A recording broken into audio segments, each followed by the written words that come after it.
সমবায় সমিতিতে surprise visit খাদ্যমন্ত্রী অশোক কীর্তনের। রাঙামাটি সমবায় সমিতি আচমকা পরিদর্শন খাদ্যমন্ত্রীর। সমবায় সমিতির দুর্নীতি তদন্তের নির্দেশ আধিকারিকদের দিলেন মন্ত্রী। সমিতির টাকা নয়ছার অভিযোগ ওঠে, তদন্তের নির্দেশ খাদ্যমন্ত্রী। প্রান্তিক চাষিদের টাকা নয়ছার অভিযোগ সরব খাদ্যমন্ত্রী। স্বনির্ভর গোষ্ঠীর মহিলাদের অনুদান না পাওয়ার অভিযোগ, দুর্নীতি থেকে জড়িতরা রেহাই পাবে না, হুঁশিয়ারি মন্ত্রী।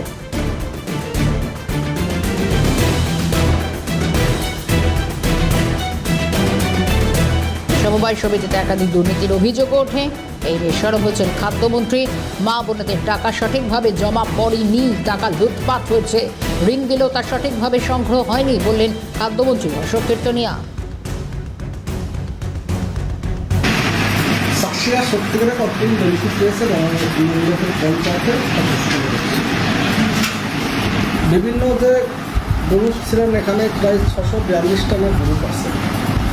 সেই সব মা বোনদের টাকা সঠিকভাবে এখানে জমা পড়েনি, তাদের টাকাও লুটপাট হয়েছে। যাদেরকে এই সমবায় থেকে বিভিন্ন সময় বিভিন্নভাবে লোন দেওয়া হয়েছে, লোনও সঠিকভাবে কালেকশন হয়নি। যেটা হয়েছে বিগত দিনে জাফরবাবুর নেতৃত্বে। এখনও জাফরবাবু তিনি তার মাতবাড়ি এখানে